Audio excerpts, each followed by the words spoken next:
Wargaming have created an abomination and it is free for everyone to be able to pick up, and today's review of the tank in question being the T28 HTC within World of Tanks console.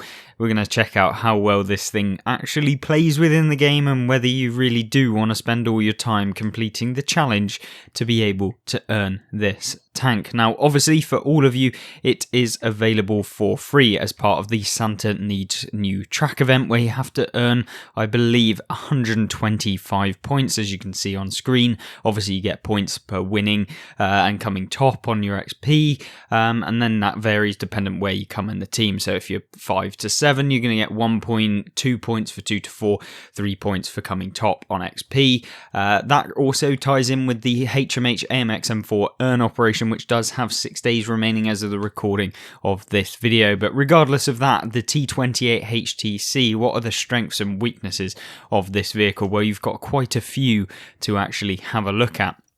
Now, you might think, oh god, this is going to be an absolute terrible cluster of a tank that just really can't perform within the game. And to be honest with you, you'd be somewhat right. There are certain things about the tank that are good, and in terms of the things that are good about the tank, it is the gun. This has a pretty decent main armament, 320 alpha damage with decent penetration for tier 7. You've got fairly mediocre accuracy, although not the worst that you're ever going to see on a tier 7 tank destroyer.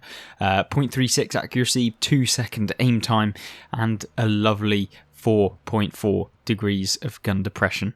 Well, debatable whether it's lovely, but yeah, it's a pretty annoying kind of amount. One thing I can note about this tank, however, is the still concealment of 260 meters with a vision range of 452 if you put the same equipment build that we've got here with advanced optics and advanced concealment. This tank can actually be really stealthy for a tank that is gigantic and sleigh-like. And yeah, I guess that it's an interesting mix of a tank that you can play within the game. Obviously then we've just boosted up that loading time so that we can actually dish out the DPM with this tank, which is 1920 average damage per minute. So you can push that out. That's with the build that we've got. We've of course got a commander in this tank. We're going to have a few gameplays here, 2 of them most likely, and then a few clips of some things that do happen when you decide to play this tank. But here you can see we definitely want track mechanic, because if you don't have this within this tank, you're going to find it very painful. If anyone knows anything about the tank that you're coming up against, you want to make sure that you're tracking this thing down as much as possible. And if you can manage to do that, the turning speed of the vehicle will never be able to actually turn to basically get in line with you ever again, because the turning speed of this vehicle is quite possibly the worst turning circle I've ever seen in the game. It is just god awful, and you do not want to be out traversed with this vehicle, and it's very easy to be out traversed. I think that's enough of looking through the vehicle and the statistics. Let's show you how to actually play it within the game and the sort of things you need to be keeping in mind when playing this vehicle. So let's get jump in there and I'll tell you a little bit more about the things to keep an eye out for. So the first gameplay is probably a gameplay that you will dream of having when playing the T28 HTC, and that is where just everything goes correctly. When you're coming up against basically anyone lower tier than you, this is where the T28 HTC will really push forward the damage, and where Wargaming's new Abomination skin might actually help you, because of obviously it acts not as any kind of armour or anything within the game, but it definitely distracts players away from the key weak points of the tank, and those key weak points are those 2 bulbous droids on the right and left of the tank from where you can visually see them. Obviously from the back you can see the sack actually avoids actually showing them, and from the front here you can see on the right and the left you can see those big droids. Those are where you want to be aiming at in order to pen, and if you are just able to see the front of the tank, you want to be making sure to hit that big flat lower plate. Now here is the perfect position for the T28, where you're on slight of a ridgeline where you can move back and you can cause an angle essentially on that lower plate to be able to bounce a few rounds and also just keep moving to be able to try and make it difficult for people to snipe at those left and right droids. And from distance, the T28 HTC armor works very well, but you'll know as soon as you come up against a close range brawls where anyone has an idea of where to pen you, this tank's armor just completely disappears, and the whole goodness about the vehicle, or the strengths of it, just become particularly terrible. Obviously you can see here we've picked up 2,000 blocked damage already within the game, and you can see no one's managed to actually pen us, and this is the sort of game that you can typically have if you do put yourself in a position like this, but they do not come around often. So no, you won't be able to just continuously do this in your games. It just doesn't work like that. It just doesn't come up. And often if you're coming up against tier 9s, they'll just be able to go straight through the front of your turret, and they'll be able to go through your superstructure, and then if they actually aim it at all, they'll be able to go every single time through that big lower plate, which basically nullifies the armor when you come up against people in that tier. Obviously what you can see here is that only once or twice have we been penetrated within this game, and we've managed to block 3,200 damage within the game, and this is where it's perfect and where you can just basically sit in front of your opponents and dish out the DPM of the tank, which is very, very good for a tier 7.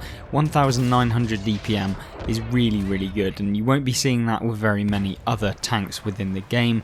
Obviously what you want to be making sure to do, however, is keeping that DPM effective. You need to make sure that where you're putting the T28 HTC is in an area that is going to be able to progress through the game, so not necessarily straight away do you have to be able to do something, but you need to make sure that during the game and the development of the game that you're able to actually move through the map to be able to do something within it, because yeah, often you'll find yourself in a bit of a scenario where you haven't got much going on and you're basically just waiting for the game to end, or alternatively you're basically so far back that your teammate have basically all been removed from the game, and then it's a 5 versus 1 at the end of the game, and then they get round the side of you and your armor becomes actually useless.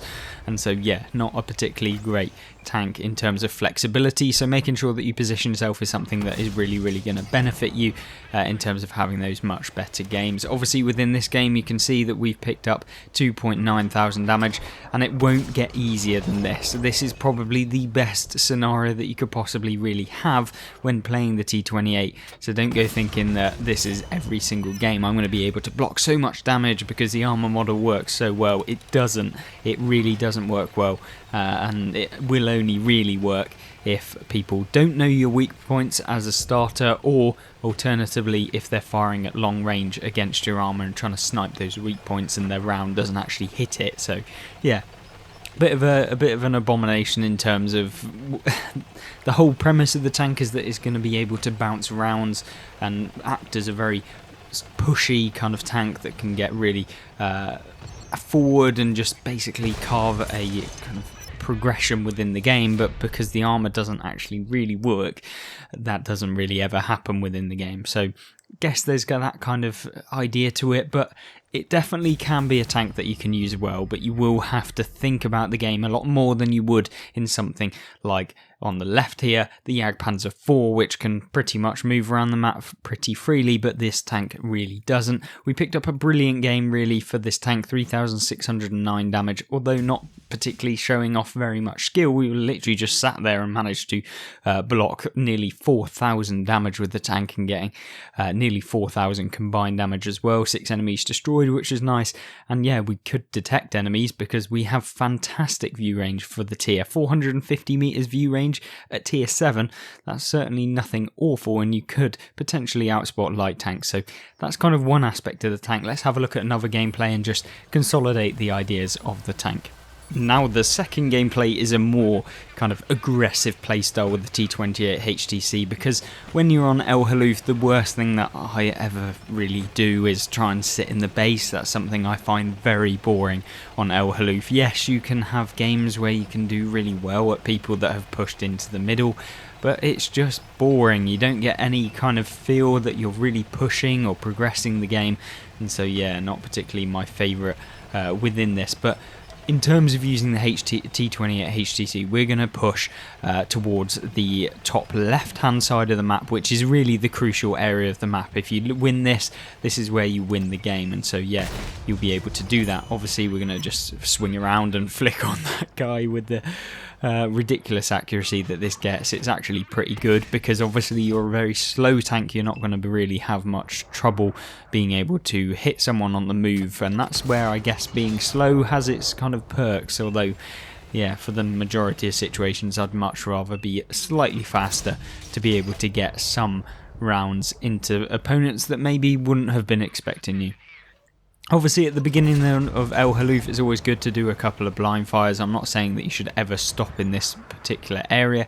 The only reason I have stopped here, and I want to clarify to you guys, if you're going to ever do this you need to make sure that there are no enemy light tanks, and you can see that the light tank was actually spotted over on the left, and so we knew that there was pretty much no chance that we were going to get spotted, and so I am moving down into this position. So there's kind of that. Make sure that if you ever do come into a position like this, that's what you're thinking of, because there's nothing worse than seeing someone go down in this sort of position early on in the game when they really shouldn't, because yeah, you can get shot from every single place on the other side of the map, because trust me, there are always campers, and so yeah, it's not a particularly great position to go into unless you think about the game in specific, and this game allowed us to do that.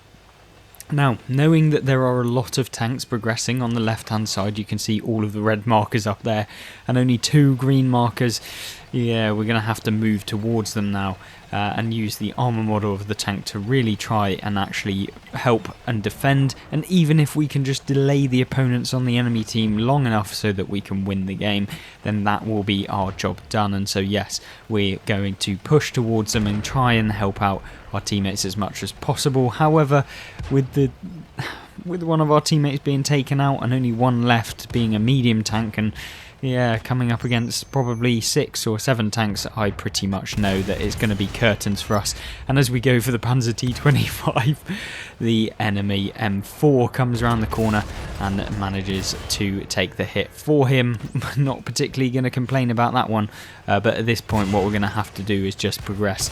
Even if we take a hit, we need to get that guy out of the game. He's a one shot. Now we can go after the G1R, and this is where the T28 really can become quite fun to play, is when you just go all in your engagements, and that can certainly be the case for a lot of tanks within the game.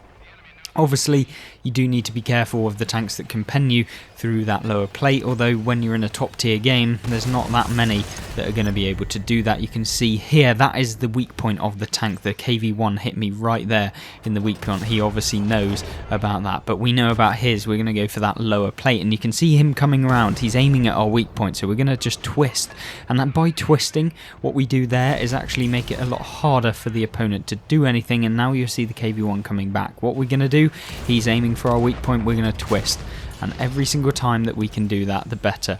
And what you see now is the KV-1 is now going to commit. This is something that is not particularly the best idea, and yes, he does pen us one more time, which is a bit unfortunate, but there's only so many times you can bounce off your weak point before it becomes a little bit too much. And we put a round into the OI here, who is trying to aim somewhere. He doesn't know where to hit us by the looks of things, and yeah, we're going to put another one straight into him whilst he's delayed in his response to us. And this is where I love playing this tank. It's not particularly the nicest of tanks in general to be able to play, but it certainly can have good games. And when we do have those good games, it feels good, because the tank generally is one of those underrated tanks, I think. It's not, by no means am I saying that this tank is perfect, and by no means am I saying that you will be able to have fantastic games every single time, but yeah, you certainly can have good games on the odd occasion, and usually when you're top tier, because when you're not, yeah, it becomes very, very horrible, because everyone pretty much pens you frontally, and so your armor means nothing. Obviously within this game, pretty quick one in terms of winning, and it was definitely decisive in terms of us pushing forward and trying to push that flank, and these are the sort of things you need to think about early enough with the T28, because you are not the fastest tank destroyer within the game. We picked up 2,200 damage, 6 enemies destroyed, 489 assistance, and some block damage in there as well, and there is a pretty decent game. However, there is definitely things that I hate about the tank, and that is the speed at which the tank moves. It is very slow. It is so sluggish to turn, and you'll notice that often gets you taken out as soon as anyone has any kind of skill. They lock down your track, you repair the track, and to be honest with you, there's not much point because you don't move much faster when you are trying to turn without being tracked anyway.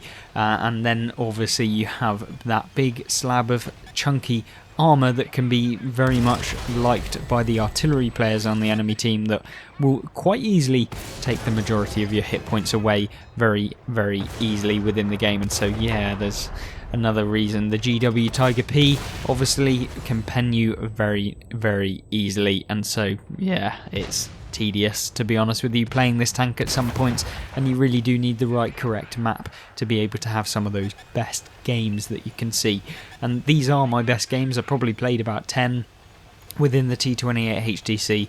I'm not going to be jumping straight back into it, but it was definitely one of those that I enjoy as a free tank from Wargaming this Christmas, and with the new Weird and Abomination skin, yeah, I think it's an interesting one. But there we go. Hopefully you've had an amazing Christmas so far, and hopefully you can pick this one up as a final Christmas present from Wargaming this year, and maybe we'll get some better ones in the upcoming news this week. So I hope you have a great rest of your day, and I hope you join me in the next one.